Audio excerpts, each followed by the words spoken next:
Hi there. Welcome back to my life, such as it is. This is episode 3. I'll be uploading it shortly. I keep coming back to some of the questions that I get from people I've spoken to. And it's like, how did I get here? How did I get to the decision that I was moving to Montenegro? Montenegro has been taken off the plate for now. I'll explain that later. How did I end up seriously looking for a country that wasn't the obvious, like Canada or Mexico or any of the other more obvious choices? It's because I wasn't looking for a country. What I was looking for was an environment I could live with. It was about defining some pretty specific parameters, then seeing which places actually met them. I used ChatGPT a lot for this information, pulling information from official web pages, from discussions on Reddit, to even marketing materials for tourism and that kind of thing. Having the ability to be able to pull information without doing a ton of Google searches was a real big help in doing all of this research. Political stability is one of the things that I was really wanting to have in my life simply because of what's going on in this country right now. Personal safety is also one of the things that I needed because I'm on my own. I'm going to be a new person in a new country, and I wanted to get a place that was going to be considered safe for individuals like myself. Healthcare, big deal. When you're looking for residency, you don't necessarily get to be on the national health system. The requirement usually is that you have to buy insurance, but the insurance is, generally speaking, a lot cheaper than what you would find here in this country. It is much less red tape and more direct, like, this is what our situation is, and this is how our temporary or permanent residences or residents or even visitors are going to have to pay to get our health care. And speaking of health care, I wanted a really good health infrastructure. I've got a few health issues, not the least of which is like I have high blood pressure that I'm constantly trying to improve. I also have a pacemaker, which I had to have implanted a few years ago, shortly after a bout with COVID. So there's that. There's general affordability. Like, am I going to be able to afford to live in this country?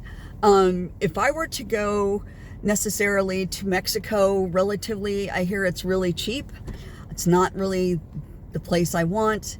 Canada, the dollar is a bit weaker up in Canada than, compared to the US dollar, but it's not that huge of a difference. If you go to certain places, Montenegro being an example, you find that the general cost of living is significantly lower. When I was first doing research in that general area, real estate, and it still is much cheaper. Real estate, we're talking about 30 to 40% of what it would cost here to buy a house. There's a lot of details to that, of which I won't get into, but there are all of these different aspects that I had to think about before I came to the conclusion with Montenegro. Like I said earlier, Montenegro is no longer a primary choice for the reason of the new law on foreigners that was just passed in order for them to advance their membership path to EU. So that is a bummer. It's a real bummer. They're requiring a minimum real estate investment of either 150,000 euros or 200,000 euros. It's not real clear which one, but you know, might as well assume the 200,000 euro mark. Either way, it's not something I could afford easily and then live in the country. So that's one of the reasons why it kind of got ticked down a bit. Serbia is a country that I'm also looking at. Albania is one. Albania doesn't tend to have the infrastructure, healthcare, social, or even digital infrastructure. We need our internet to actually support, you know, what I was hoping to do. But it's still on the list. The last one, or I should say second to last one, would be Georgia.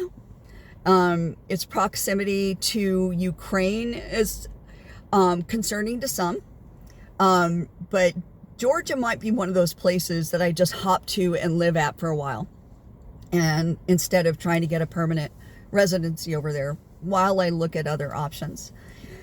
I guess the last choice would be Portugal.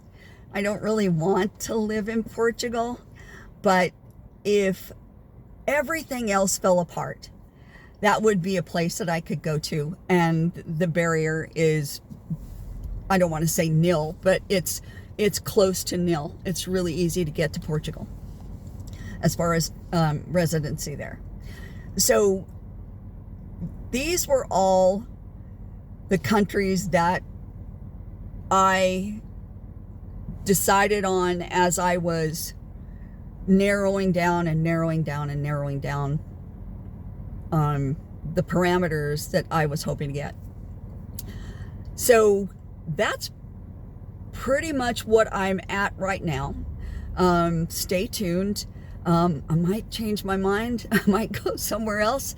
But know that this is not a knee-jerk reaction. Know that there was a lot of research coming from me and trying to get a good place that would be stable. And I guess we'll all find out via my own experiences what things end up to be. Stay tuned. February 24th is when I make my trip to Serbia. Actually, it's Atlanta to London, spend a couple of days there, fly to Serbia, spend a few days there checking things out, and then going to Montenegro and checking things out over there. Still gonna, I mean, I bought the tickets, so I might as well just go. And I'll take you along with me. And we'll see if we can scope the place out and see what there is. I guess that's it for now. I will keep you updated. See you in the next video.